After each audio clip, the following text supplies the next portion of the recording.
අද පොඩි මාළු වදින්නයි යන්නේ.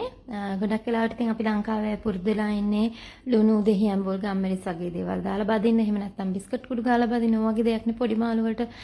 මේක සාමාන්‍යයෙන් ඔයාලා ඔය south Indian non veg meal එකක් එහෙම ගත්තාම අනිවාර්යයෙන්ම මේ වගේ මාළුවෙක් හම්බ වෙනවා. ඉතින් බලමු අපි මේක බදින විදිය මම ඉස්සලාම ඉඟුරු සුදු ලුණු ටිකක් තලා ගත්තා. මම මේ වංගෙඩියම අනිත් දේවල් දාලා මැරිනේට් එක හදාගන්න මාළුවන්ට දාගන්න. ලුණු ටිකක් දාගත්තා. ඊට පස්සේ කොත්තමල්ලි කුඩු මේස හැන්දක් විතර වගේ දාගත්තා. මාළු ග්‍රෑම් 400ක් විතර තියෙනවා මෙතන.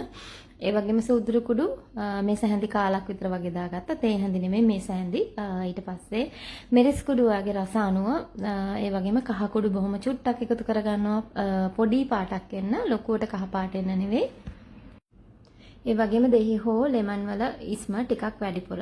ඊට පස්සේ මේ ටික හොඳට මික්ස් කරලා මේක අපි මාළුවට මසාජ් කරගෙන පැයක්වත් අඩුම තියාගන්නවා මාළු ටික බදින්න කලින්. එතකොට තමයි රසට එන්නේ. ගාපු ගමන් මේක බැද්දාම මාළුන්ට මේ දේවල් උරා ගන්නෙ නැහැ. ඉතින් ඒක නිසා ටික වෙලාවක් තියලා තියාගෙන බැදගමු. බදින්න කලින් කරන දේ මම පෙන්නන්නම් මේ වෙලාවට.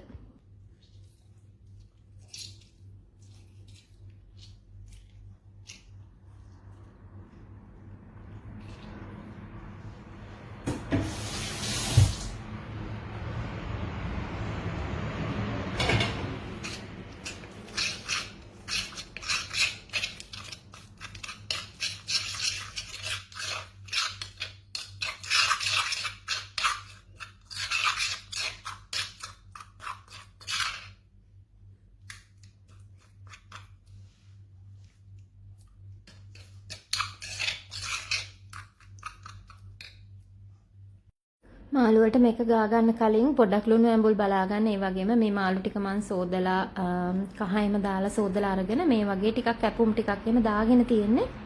එතකොට හොඳට මේ මැරිනේට් එක වදිනවා. ඒ වගේම මේකේ පුළුවන් තරම් වතුර ගතිය ඉවත් කරලා ගන්න. කිචන් ටවල් එකක් වගේ ගත්තාම මේකේ තියෙන වතුර ගතිය ඉවත් කර ගන්න පුළුවන්. ඊට පස්සේ ඉතින් අර අපේ මිරිස් 3-5 මිශ්‍රණය හොඳට මේ මාළුවට ගාගෙන වහලා ෆ්‍රිජ් එකේ තියන්න ඕනේ නැහැ. පැයක් විතර නම් එළිය තියාගන්න පුළුවන්. ඉතින් කලින් මැරිනේට් කරලා පහුවෙන්ද හදනවා නම් ෆ්‍රිජ් එකේ තියලා තියන්න. පැයක් විතර එළියෙන් තියලා ඊට පස්සේ බදින්න ගමු.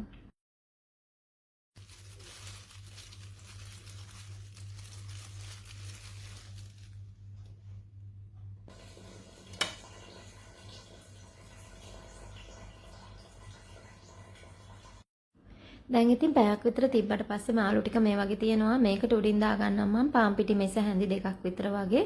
ලොකුවට පිටි දැවටිලා ලොකු නිකන් කෝටින් එකක් එන්න නෙමෙයි ඕනි. ලාවට පිටි ටිකක් දැවටෙන්න ඕනි. මේක කනකොට පිටි ටික නිසා අර අපි බිස්කට් කුඩු ගන්නවා වගේ ක්‍රිස්පිනස් එකක් එන්න තමයි ඕනි. ඉතින් ටිකක් වටේ තැවරෙන විදිහට පිටි ටිකක් දාගෙන මේක බදින්න ගමු. බදින්න කලින් තෙල් එකට මම මේක ෂැලෝ ෆ්‍රයි කරන්නේ. කැමති නම් ගැඹුරු තෙලේ වැද ගන්න. තෙල් එකේ රස වැඩි වෙන්න කරපිංච කොළ ටිකක් වැඩිපුර ඒ වගේ සුදු ලුණු බික් ටිකක් ඒ ටික දාගෙන බැදගෙන ඒ බැදෙන අතරේ තමයි මාළු ටික දාගන්නේ. මේ වගේ බැද්දාම අර මාළු එකේ අපි දවට ගත්ත ඉඟුරු සුදු ලුණු දේවල් ටික එහෙම තෙල් එකට යන්නේ නැතුව මාළු එකේම ඇලිලා තියෙනවා. සාමාන්‍යයෙන් ගැඹුරු තෙලේ බැද්දාම ටිකක් ඒ ගතිය අයින් වෙනවා. මෙහෙම බැද්දා කියලා මේකේ ක්‍රිස්පි ගතිය නම් අඩුවක් වෙන්නේ නැහැ. ඉතින් ගොඩාක් තෙල් එකට පුරවන්න නැතුව ටික ටික දාලා මේක මේ වගේ බැද ගන්න. ඔයාට එයාර් ෆ්‍රයි කරන්න ඕන නම් අංශක 180ට හෝ 200ට විනාඩි 20ක් 30ක් විතර වගේ මේක ෆ්ලිප් කරලා බැද ගන්න. ඉතින් මෙහෙම තමයි තියෙන්නේ. බැද්දට පස්සේ